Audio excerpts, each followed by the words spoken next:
This is the biggest prison in the world, designed to hold up to 40,000 inmates. It's a brand new high-security fortress. The inmates are under constant observation, inside and outside. Up to 100 prisoners live in cramped-up cells, with no privacy. There's no going out, no fresh air, and no visits. This prison is located in El Salvador. For decades, the country has been terrorized by so-called Do not read the comments. Worst mistake of my life. Everybody writing Bukele. Yeah, they fucking love dude, YouTube commenters love Bukele. Oh my lord. Many in this comment section are upset by us bringing the Norwegian prison system into the discussion of CCOD. We cut that part from the video. We definitely did not manage to bring our point across here and failed to mention that important context. We are not comparing the economic and social situations in Norway. No, they made them fucking delete a part of the video. That's so crazy. Its crime was low even before it started these policies, but El Salvador literally had enough gangsters to make armies. Norway is rich. It only has to accommodate like a few thousand prisoners at most. Bukele's base though, no more crime. Aw, that sucks. I think it's perfectly valid to literally look at a country like El Salvador and look at a country like Norway and be like, this is their rehabilitative focus when it comes to their criminal justice. This is the most punitive criminal justice, like tackling of criminal justice that is around the planet. Maras, competing street gangs. It was notoriously one of the world's most dangerous places. Its murder rate has long been the highest on the globe. Then, its people elected a new president. Nayib Bukele went to war against the country's gangs. His government imprisoned 2% of the country's adult population. Many here, never to see their families again, never to be released back into society. El Salvador is much safer now, in some ways. Bukele is immensely popular as a result, but up to 1 in 3 prisoners is said to be innocent, and El Salvador might have accidentally sacrificed its democracy in its fight against the Maras. Fern. This is Juan, a fictional character we base on real reports and material from the mega prison. He is 15 years old, tattooed, his parents are very poor and abandoned him when he was 9. Then he joined the Barrio 18, a major Mara gang. Now Juan is on a prisoner transport to the southeast with other suspected gang members.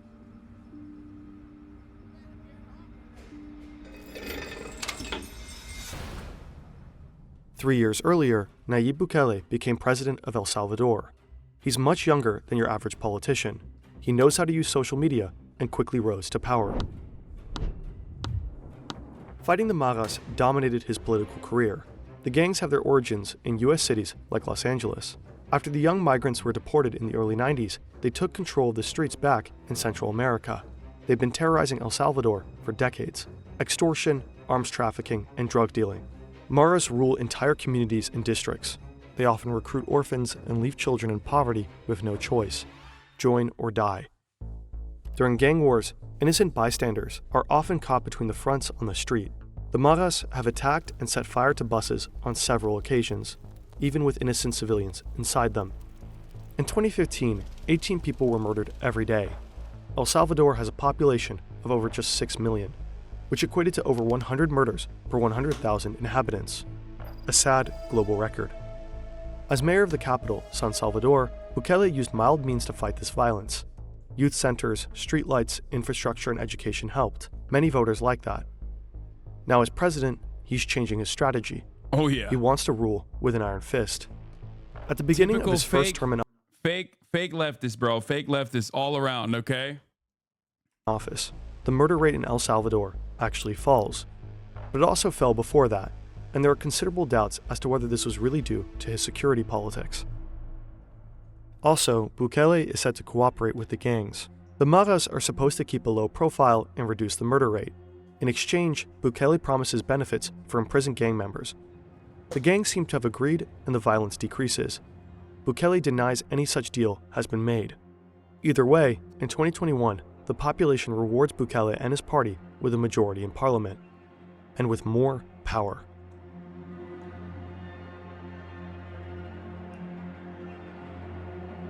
On the 22nd of March, 2022, the government under Bukele declares a state of emergency. The reason is a wave of murders by the Maras. 10 days earlier, over 60 people fell victim to the brutal gangs in a single day. It seems like they stepped down from the supposed deal they had with Bukele. The state of emergency restricts freedom of assembly and freedom of the press. Anyone can be detained for 15 days without a warrant. The police had to meet strict arrest quotas. During the 15 days in police custody, it is decided whether somebody will remain in custody for up to 2 years as pretrial detention. Because of the 15 days of custody and thousands of arrested people, mass trials often decide on this pretrial detention. This system is so Judges insane. decide the fate of up to 900 people at a time. Sometimes the judges are masked and remain anonymous. Anyone who ends up in pretrial detention usually spends more than a year in prison. The country's prisons became completely overcrowded. Some host 3 times the amount of prisoners they were built for.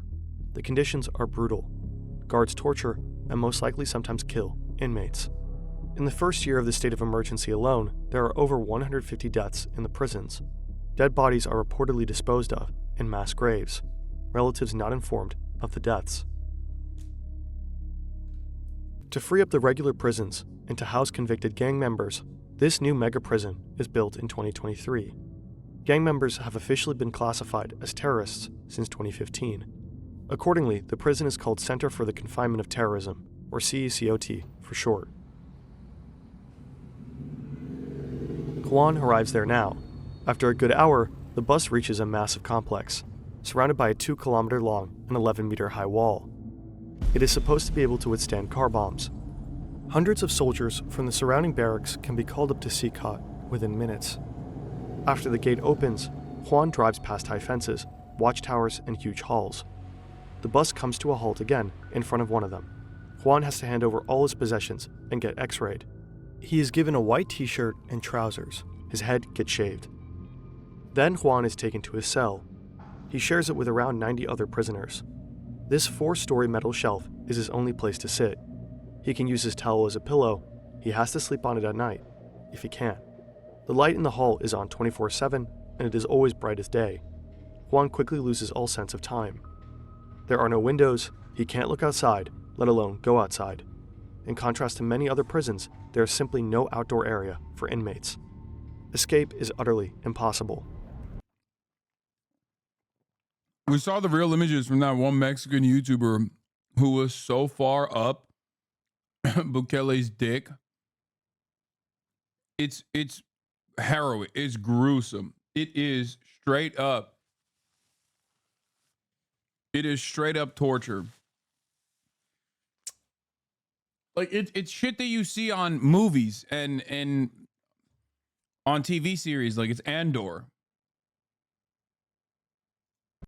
The complex is protected by 7 security. He filmed it, yeah. Not only did he film it, he glazed it up. He literally glazed it the fuck up. They were like, "Oh, dude, this is so sick. I can't believe you're like torturing these guys. I love that. That's awesome." Security rings. From the cells to high electric fences, 19 watchtowers, and several walls, there is gravel on the paths so that no one can move around unnoticed. Some inmates can speak to their lawyers, but only by video call. There is a special room just for that. Juan only leaves his cell to work in the workshop every day, or to take part in mandatory joint sports sessions in the middle of the hall, always under strict surveillance by security guards armed to the teeth. They watch the prisoners from every angle. There is no privacy. Juan shares 2 large wash basins and toilets with his cellmates. The gym and canteen are only for prison employees. Prisoners eat in their cells.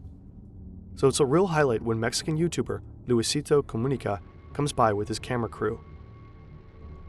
Similarly, when Lethal Crisis gets to film there. You can find both videos in our description. They have English subtitles.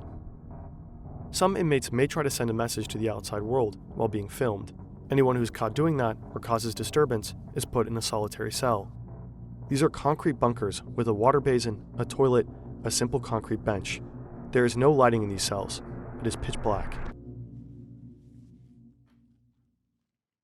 Many prisoners will spend the rest of their lives in these conditions. Prison sentences in CECOT are set to last from 20 to over 1,000 years. The inmates are cut off from the outside world, their families and friends. There are no phone calls to CECOT and no visits. Some will never see their loved ones again. Juan is expected to be released from CECOT after 15 years. That is the maximum sentence for 15-year-olds. 16 and 17-year-olds can serve up to 30 years. What plans are there for him when he gets out of prison? None. Rehabilitation is not planned. Human rights groups such as Amnesty International, Human Rights Watch, and Christos Sol. It's so funny that people fucking say this, like, oh, what are we supposed to do? Give him human rights? It's like, hey, dumbass, you do realize that, like, a 15-year-old can be swept into this prison in a dragnet, and many do. And there is no real due process. They literally have, like, 200 people at a time. What was it, like 70% of the people actually don't have any serious affiliation with the gangs at all? Like, I get it. MS-13, narco violence, like, this is stuff that is horrific. Like, unimaginable cruelty. It's born out of unimaginable poverty for the most part. It is wild to consider that this is, like, common practice, and also people are going along with it. Notice how there's money in the bank to make the CCOT prison and the facilities and to hire the fucking armed guards, but there isn't money in the bank for regular processing, hiring public defenders, you know, any of the other due process stuff. No money to tackle the underlying reasons as to why people join fucking gangs and shit. Criticize CCOT harshly. Experts cast doubt if the clampdown can solve the country's problems long term. Containing people is a fairly good temporary solution. It's something that can happen fairly quickly with not a ton of money, and it's an investment to really expand rehabilitation programs and to look at preventative strategies. Ashley Battistini is a professor at Swinburne University of Technology in Melbourne. She works primarily on new intervention strategies for high-risk populations. According to her, CCOT only treats the symptoms of violence. Sooner or later, the violence could return in the same way, or worse. If you treat people like trash, you're really going to get trash behavior in return. People are not motivated to change when they are treated poorly and when they're not given opportunities to grow and develop. And so even though, again, it's doing what it's intended to do by containing this behavior, pulling these individuals off the streets, and you're seeing reductions in crime as a result of it, in the long term, it's really not going to be of benefit to society or to these individuals to simply contain them without any goal of changing what is keeping them in that criminal lifestyle. But how should gang violence be combated? It's also going to need thought around preventative strategies and policy changes that, again, are causing people to go down this pathway in the first place. So, you know, it's worth taking a look at what's going on in communities, with the economy. You know, what is it that is driving people to enter these gangs and to keep these gangs so active and involved in the first place? According to Socorro Jurídico Humanitario, almost 1/3 of all prisoners in El Salvador are most likely innocent. Many were imprisoned based on a mass trial in front of a masked judge after they were arrested without a warrant. The government is aware that thousands of innocent people are in prison. The government claims that 8,000 people have already been released. About twice as many innocent people are likely still detained. Police had explicit orders to make arrests, no matter who they were really arresting. Porque hemos metido gente sin haber cometido ningún delito, sino que hay muchos casos solo por el simple hecho de ser jóvenes.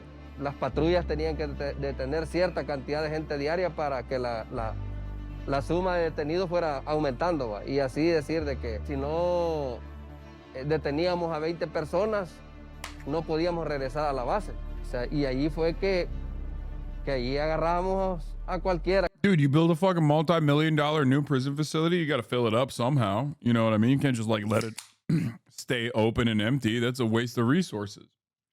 Que hallábamos en la calle, ¿verdad? Poverty is a big factor that drives people into the arms of the gangs. During Bukele's last term of office, extreme poverty in El Salvador.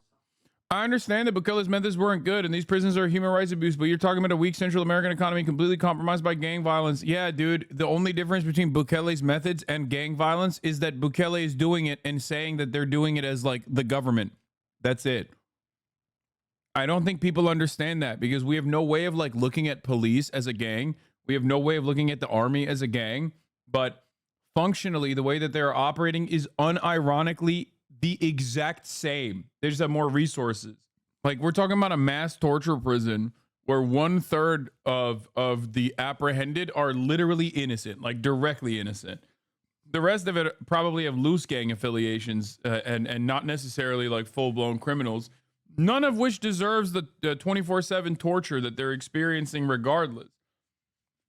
A lot of people don't understand that like all Bukele has done is basically substitute that violence and took it away from like the decentralized gangs, which were incredibly violent for the record. I'm not saying they weren't. They're fucking unimaginably brutal. But like they substitute that and basically legalize it, which is even scarier because like at the end of the day, there's supposed to be some kind of salvation from the government against the gang violence. But what happens when the government becomes the gang? Nothing. You have nothing then. You have no recourse. You have literally nothing you can do. Think about it conceptually. Nabbing a 15-year-old, like regardless of their crimes, and just fucking locking them in perma jail, perma torture for 15 years. That's insane. Salvador has doubled. At the same time, poor people were particularly affected by the wave of arrests. They are often unable to afford legal assistance.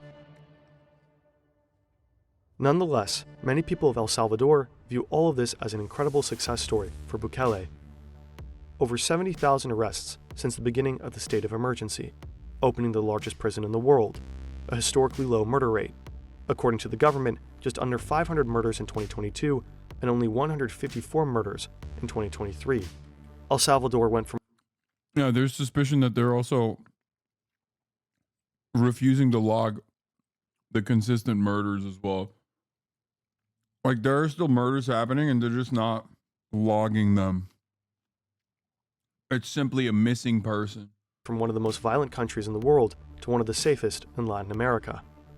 So Bukele was re-elected as president in February of this year by a huge margin. The Constitution did not actually allow him to be re-elected, so he had it changed. Just one of many erosions of El Salvador's democracy. Already in 2020, he had marched into parliament with armed soldiers to influence a vote. Freedom of expression, freedom of assembly, and freedom of the press have been restricted for over 2 consecutive years now. While reading up on this topic, we found this quote in The Guardian. Bukele is highly undemocratic, highly abusive, and highly popular. For some, it's hard to accept that these 3 things can coexist. Bukele jokingly called himself the world's coolest dictator on Twitter a few years back. Doesn't seem so funny now.